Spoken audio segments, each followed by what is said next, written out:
District. Honored to be here on a great day.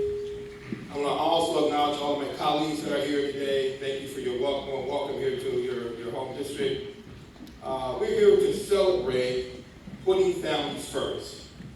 We have one of the best governors in the country.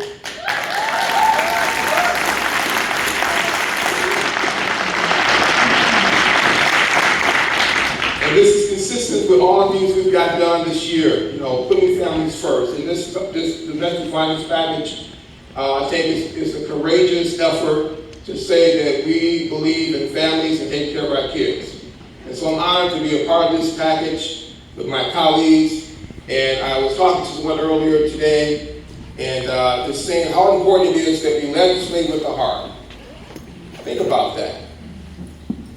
Legislate with the heart. That means we make the tough decisions that are impactful to our families. And I think that's what we've done here today. Now, I'm honored to be here with my colleagues. And let's give all of us a round of applause, all of our partners here, our families. Very important. So with that, I'd like to bring up my partner in this process, Senator Stephanie Chambers.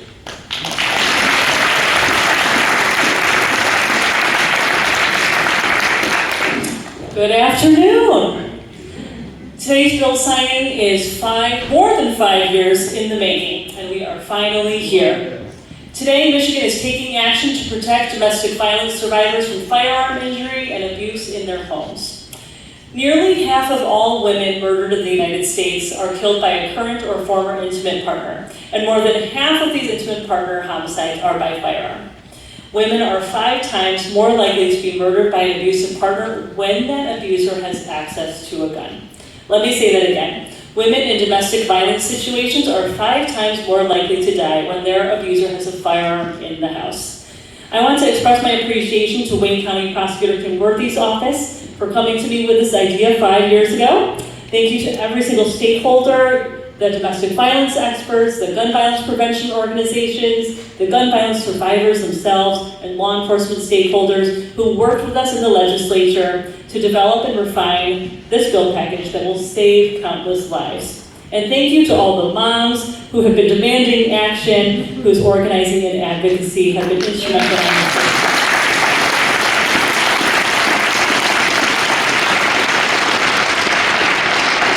I also want to thank former Senator Wayne Schmidt, former Representative Mary Whiteford, current Representatives O'Neill, as well as Senator Sue Shink for our partnership. These bipartisan bills have certainly been on a long journey since they were first introduced, and actually did have a committee hearing way back in 2018. More than anyone else, though, I want to thank all of those who have courageously stepped up across the state, including the O'Million family and many, many others who have shared their tragic and powerful stories.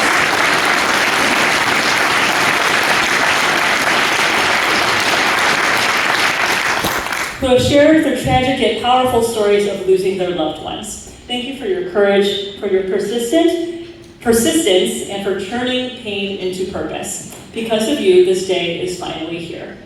According to the FBI, there were 341 domestic violence homicides in Michigan between 2003 and 2012, which include both male and female victims.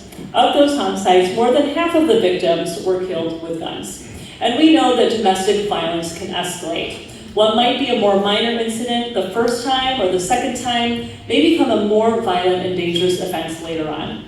One study found that 76% of intimate partner homicides and 85% of attempted homicides of women were preceded by at least one incident of stalking in the year before the attack.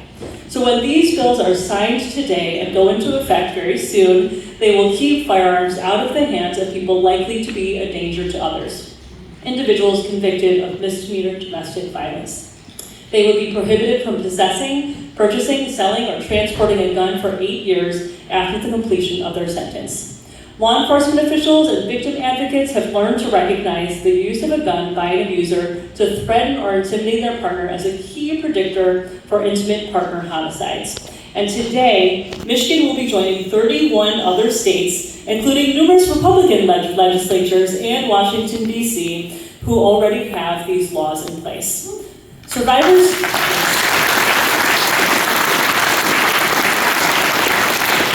of domestic violence endure unimaginable pain and betrayal, and it is our responsibility to ensure that they have the peace of mind knowing that they will be protected from gun violence at the hands of their abusers. This domestic violence legislation is common sense, it's bipartisan, and it will protect domestic violence survivors in our state, and was passed with support from both Democrats and Republicans. Thank you to Governor Whitmer for signing this legislation today, and today is a shining example of what it means to turn tragedy into real policy change, and what it means to hear the voices of Michiganders and move towards action to save lives. Thank you, and I'll hand it over to Demetrius from the YWCA.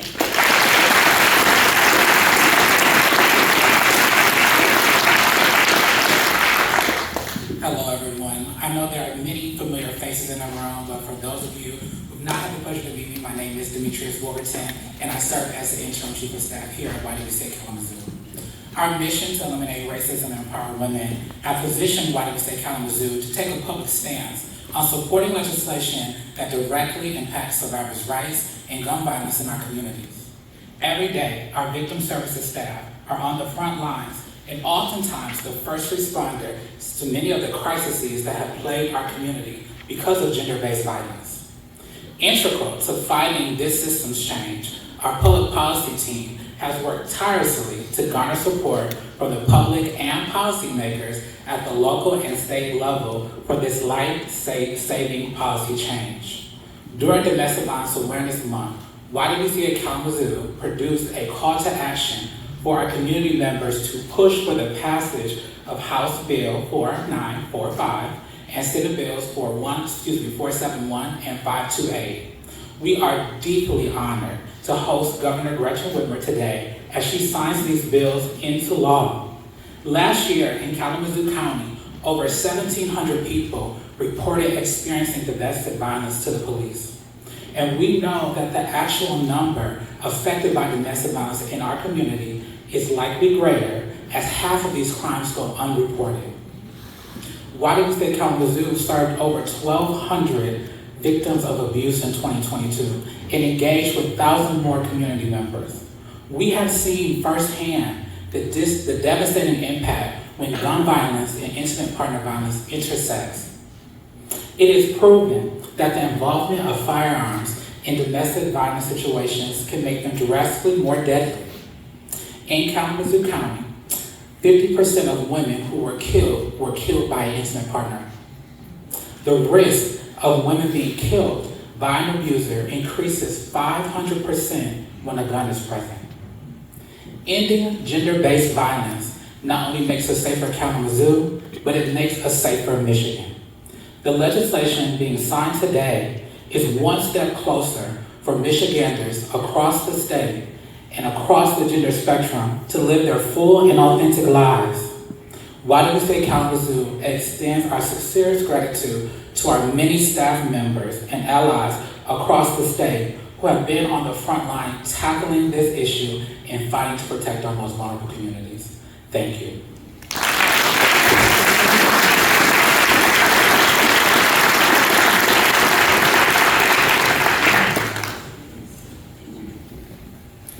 It is truly an honor to be here today on behalf of Attorney General Dana Nessel to witness this vital and essential law becoming a reality in our efforts to save lives in our communities and address all of you. This is such a long-awaited step forward in protecting victims and survivors of domestic violence. My name is Danielle Hageman-Clark, and I am the Chief of our Criminal Justice Bureau. I've been a prosecutor for over 20 years and have focused my career on prosecuting domestic violence and sexual assault cases. My utmost appreciation goes to State Representative Amos O'Neill and Senator Stephanie Chang for spearheading this critical legislation. To the many people from the Michigan State Police, especially Christina Drosty, and from my Bureau's Domestic Violence and Sexual Assault Team, Assistant Attorney General Danielle Russo-Bennett, Special Agent Bridget Frost, and Victim Advocate Rebecca Snyder-Cox, who not only helped to review the bills, but who worked tirelessly every single day on behalf of domestic violence survivors. And to Governor Whitmer for her support. But mostly, I'd like to thank the countless survivors who have bravely shared some of your most personal and difficult stories. Your selfless advocacy undoubtedly has saved lives. The reality for survivors of intimate partner violence is that they live in a constant fear and constant danger.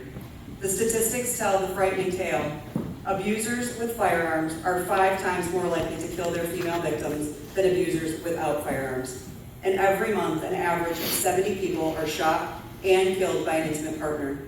The research additionally shows the risk of homicide for women increases by 500% when a firearm is present in a domestic violence situation. This law is truly a common sense measure that will remove deadly weapons from the hands of those who have been convicted of violence against their intimate partners. And for those brave survivors who have been able to come forward to report their abuse and to participate in the criminal justice system, it helps ensure that their abuser is held accountable. This bill helps us continue to support and protect them by taking away that weapon that may continue and indefinitely put their lives at risk. This law works toward ensuring a much-needed sense of security for survivors of violence by those who profess to love them the most. This law will change the futures of many survivors who have endured a painful, violent past. This law will save lives. Today is a brand new, promising day for survivors. I hope and believe that it will start to give survivors back some of their power and their hope for the future. Thank you so much for having me here today.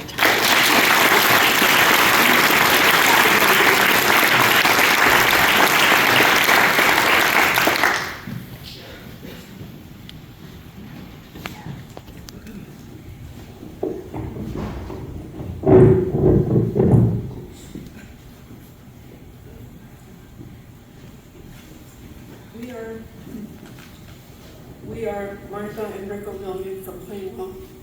We are survivors of domestic violence, gun violence, and while I wish we didn't have to be here, we are honored to be here today with you as Governor Whitmer signs legislation that could help save the lives of women like our daughter Maggie.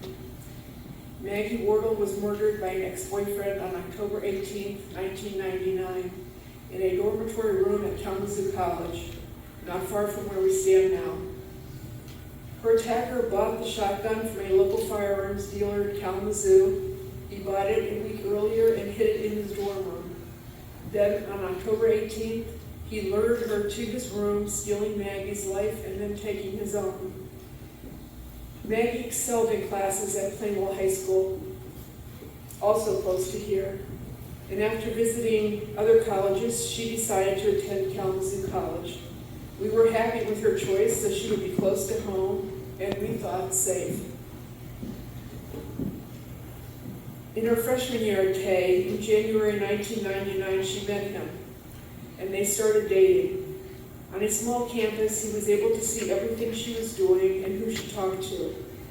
After Maggie was killed, we all realized how much he emotionally abused her and exerted control over her without apparent physical abuse. He stalked, complained, apologized, and threatened to hurt himself if she left him. The extent of his abuse against Maggie, even in front of his and her friends, was not recognized. Sadly, this might sound familiar to other families and survivors of domestic abuse. She broke up with him that spring and into summer, but each time he forced his way back into her life, playing on her feelings for him and threatening to hurt himself. When she came back to Kay in August, she told her friends it was all over. It was actually the most dangerous time for her as he stalked her and watched.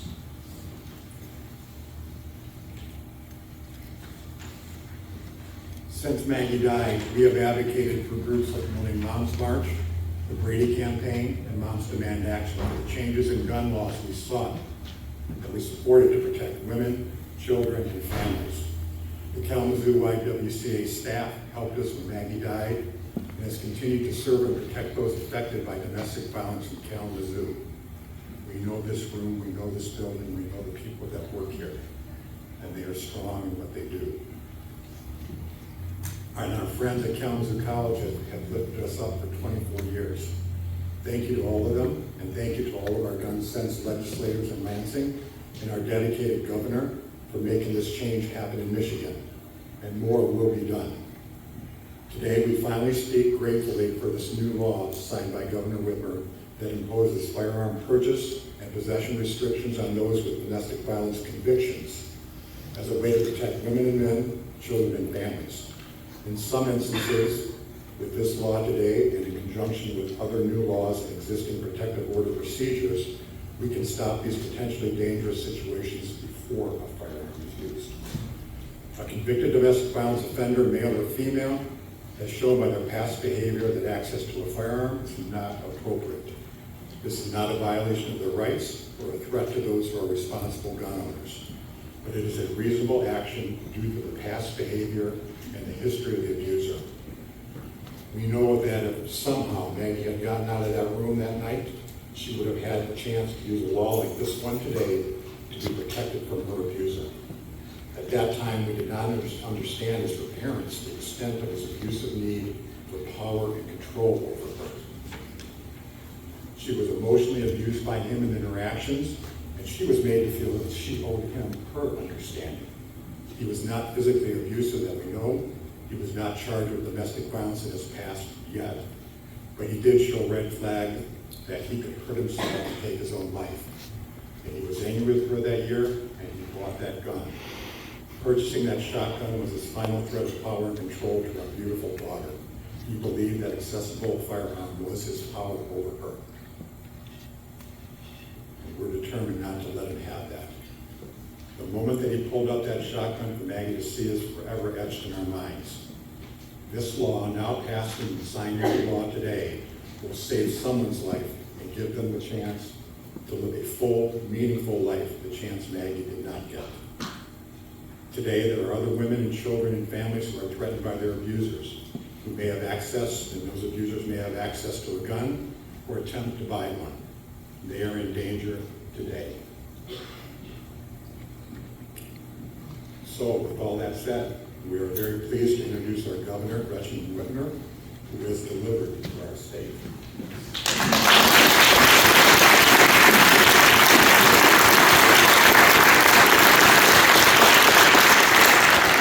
In July 2022, during a roundtable discussion on gun violence here in Kalamazoo, Governor Whitmer asked those at the table what we thought should be done.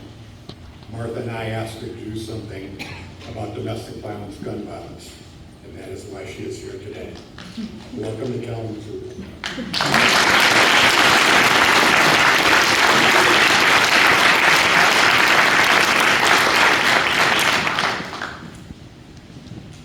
In 22 years of public service, I think that there's never anything so powerful as a parent who is stirring the ultimate grief into a cause to protect other people.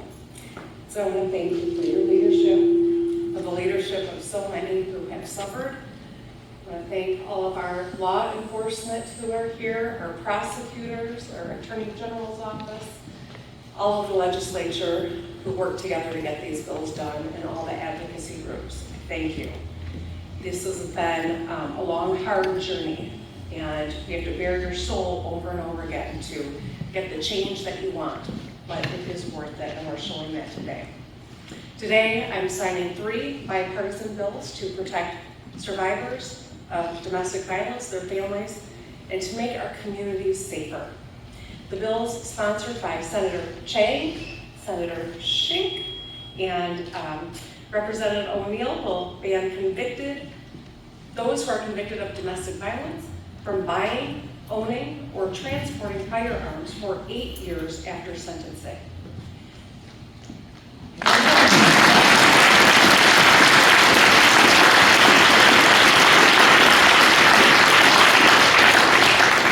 One of the legislators, one of the leaders is here with us, Senator Brinks from Grand Rapids is here with us. Thank you and your caucuses and folks on the other side of the aisle who also helped make sure that we got this done. These bills are based on a simple idea. If you have been found guilty in court for violently assaulting your partner, you should not be able to access a deadly weapon that you could use to further threaten, harm, or kill them. It's just common sense. And the statistics paint a clear and shocking picture. We know that the most common killer of someone in a relationship is their partner. We know that nearly half of women killed in America are murdered by a current or former partner. Every month, an average of 70 women are shot and killed by their partner. We know that nearly 1 million American women have been shot or shot at by their partner, and 4.5 million have been threatened by their partner with a gun. We know that women are 5 times more likely to be murdered when their abuser has a gun. And another distressing fact, women who are pregnant or who recently gave birth are more likely to be murdered by a partner with a firearm than die in pregnancy-related causes. Domestic violence with a gun is deadly and far too common. I'm proud that we are taking action to reduce violence and save lives.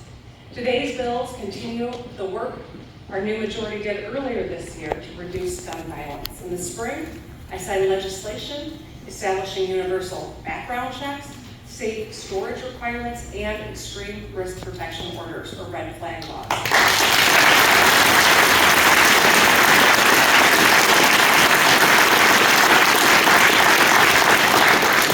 Universal background checks help keep guns out of the hands of violent criminals, domestic abusers, and people on terrorism watch lists or no-fly lists.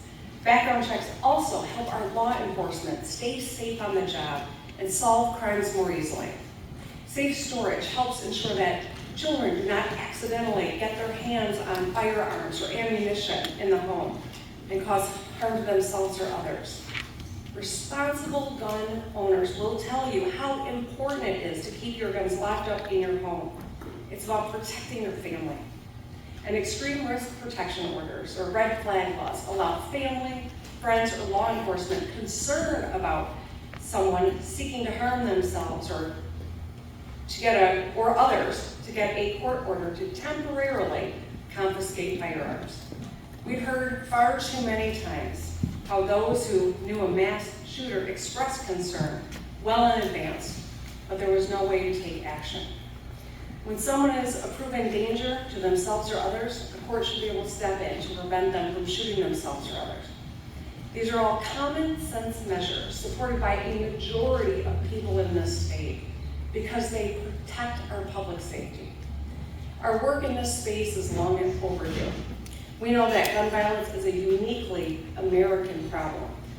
In this country, and only in this country, gun violence is the #1 cause of death for kids and teenagers, more than car crashes and cancer. In 2022, over 44,000 deaths from gun violence. More than 20,000 of those were homicides, meaning more than 50 people are killed by a firearm every single day in America. Between 2019 and 2021, the number of children and teens killed by guns rose 50%. It's unacceptable. We do not have to live like this. We're making a choice, and we're choosing today to keep people safe. So today we're taking another step toward a brighter future. Today we're fighting for our vision for a stronger, safer Michigan. And I'm really proud that we were able to get this done. Now, let's make it official. Thank you.